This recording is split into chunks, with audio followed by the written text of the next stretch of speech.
behind the scenes preview of The Pretty Passenger. That's pathetic.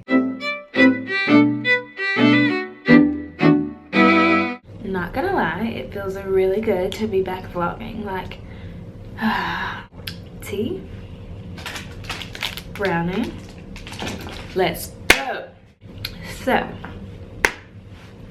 okay, so you guys saw the behind the scenes. I literally was determined to have this as the background because I think this is so cool. I love the way this wall looks, so I was like, I have to film right here, so I'm gonna make it work. So I got my little setup going. By setup, I mean my chair. But let's just get into it. Quite the informal sit-down video once again, but you guys know, it's just like, I feel like when I pull the camera out and talk to the screen, it's just like talking to a friend. So I try to make these videos not like, it's not that I want them to be like casual or unprofessional or anything. I just want them to be realistic. Like, I just want it to be really down to earth, because I mean, I can be very stuck up, but I'm a very down-to-earth person. So anyways, I have my laptop directly behind behind me, so I can kind of see what's going on and see my resume and everything, and then talking to the camera. So I just feel like this makes it a little easier to film and everything.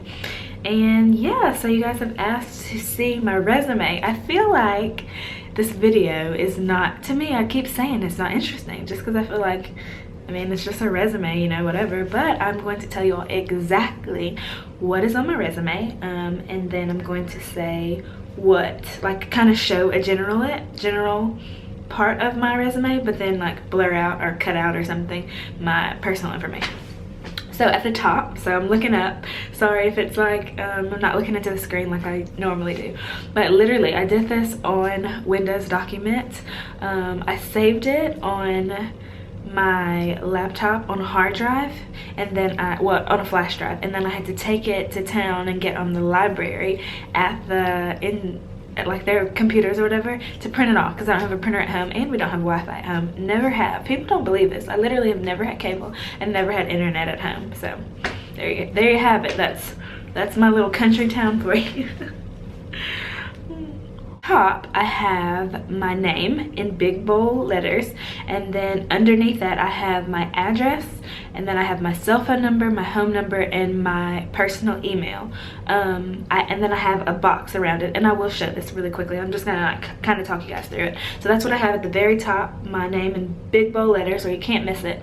And I think that it's important, this is just like personal tip, I think it's important to have like a professional type of email address. Like if your email address is, you know, nothing but love for you, and love is spelled LUV.com, or the princess and then your name, or that guy down the street at AOL.com, or like, it's, I think, a general name. Like my email address, I'm stopping using it as I cannot talk. Okay, so my email address, I'm phasing out using that as a contact because it was just getting too crazy. Like, you guys, I don't do this, like I don't get paid to do this, so I felt like, oh my goodness, business, like people, these emails, like I just could not deal with the emails. So where am I even going with this? Have a professional email address on your resume. Don't have something that's childish or like that you used back when you had MySpace. Like, phase out all those email address, little letter, big letter, 10,000 numbers in it. Don't do that. Okay, so underneath that I have an objective. Ooh, I googled this. I felt like this is really like grown up and like professional and stuff. Whenever I was looking up tips and stuff for a resume, it said it's good to have an objective. So my objective was, I can't remember. Okay, my objective, I said to obtain a position in the airline field where my hospitality and customer service skills will be fully utilized. I mean, if that's not an A1 objective, I don't know what is. Use that objective. You have my full permission. If you want to copy my resume and use it as yours, feel free. Like, I do not care about stuff like that. But I was a business administration major. Ed major? I can't talk. Oh. I was a business administration major, and believe it or not, when I took speech class, I actually did a lot better doing public speaking than how I do on these videos. But yeah, so I mean, that's just like a random fact I included in this that has nothing to do with the resume. Once again, I've had coffee this morning, so I'm a little like I bring it down a notch, Ashley. Underneath my objective, there's a space, and then it says highlights of qualifications. By the way, you guys, I haven't actually read my own resume since I put it in, not gonna lie. So I'm reading stuff, I'm like, oh, I forgot I put that. So highlights of qualifications, I have 3 bullet points, and I put organized and detail oriented, which I am. Oh gosh, what did I say? Oh yeah, consistently maintaining a positive attitude and enjoying helping people, which I do. Strong skills in time management, prioritizing tasks, and meeting deadlines, which I know that sounds super fancy, but I mean, your resume is supposed to sound good. It's supposed to sound like that, so make it sound professional. All those things. I have strong skills in time management. I get these videos up. I'm just gonna stick to the resume. Gosh. I prioritize tasks. I do that. I can meet deadlines. I do that too. So that was on my resume. Underneath that, I have education. I put my school, NSU, Go Demons, Northwestern. People think when I say that I went to Northwestern that it was upstate, but it was not. It was in Louisiana. Like, I mean, obviously I wish I went upstate, but I could never afford that. Never.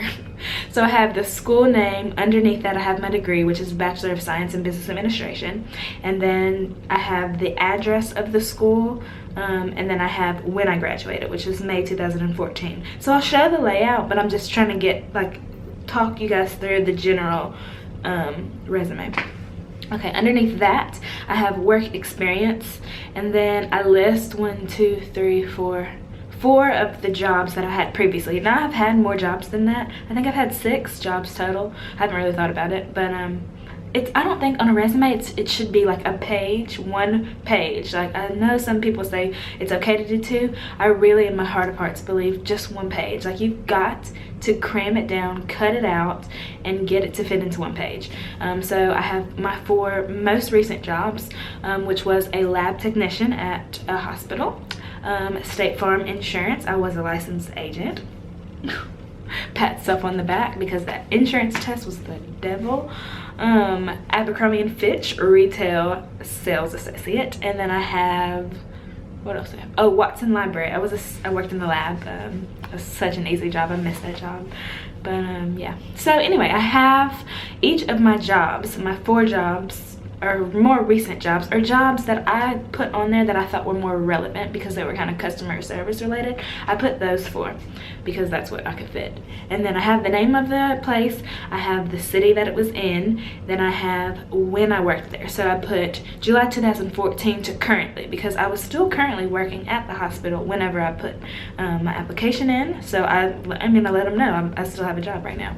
And then before that, I have the city, and then I have November 2013 to April 2014. So I specifically would put a time frame, not dates or anything, because who remembers exactly what date you got hired, or nobody remembers stuff like that. So yeah, and underneath God, this video, it's just I can't drink coffee and then record. So I have the name of the place that I worked at, then my job title, and then underneath that I have 4 bullet points, or on some I have 3, of what I did at that job. So I literally will just like read what I put. So I have Willis Knighton. Maybe I should turn the camera around. Should I do that and just show you guys, because I feel like this video is kind of just weird. I'm just gonna do this. Okay. This is easier for me to just talk you guys through it this way. Okay, so I have work experience, Willis Knighton Hospital, lab tech, and then that's like the description of what I have. So, providing excellent customer service skills in a stressful environment, dealt with difficult, hostile, and confused patients quickly and in the safest possible manner, working long hours while remaining calm and courteous.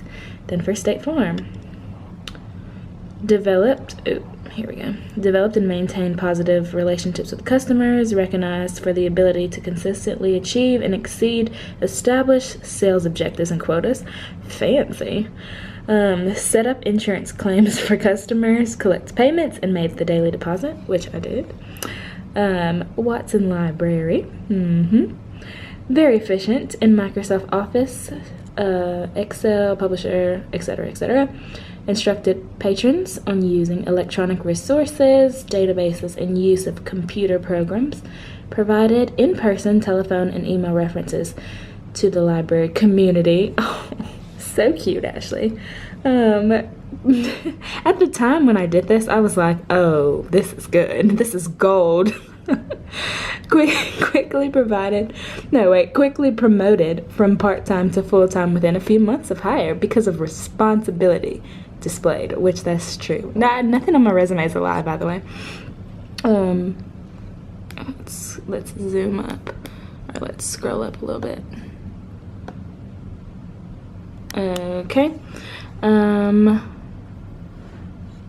Abercrombie & Fitch conducted customer needs assessments to identify preferences, constantly driving store profitability. Reduced overages through verification and approval of incoming inventory. I mean, that sounds legitimate. That's so good. Organized numerous promotional events.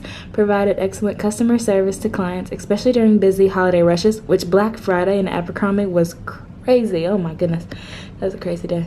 And then my activities and achievements I listed at the bottom. Gold Star recipient, awarded for excellent customer service skills, which I got while I was at the hospital. I was a Helping Hands member, volunteer for the Community Care Center for the Elderly, Homecoming Honor Court Junior Rep in high school, then Student Government Association Secretary and Student Affairs Commissioner, which I did in college, and Alpha Kappa Alpha Sorority Incorporated Vice President, which was like for a semester.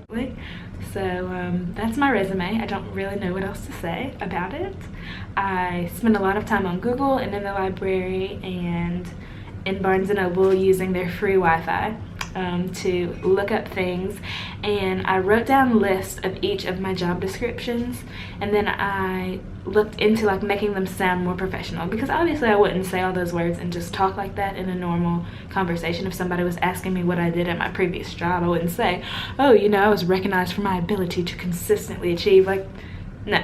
But for a resume, it has to be professional and it needs to sound really good. So those are things that I said made them sound better. So yeah, there we have it. There's my resume. I'm going to go edit now because this I don't know. Bye. What? Why can't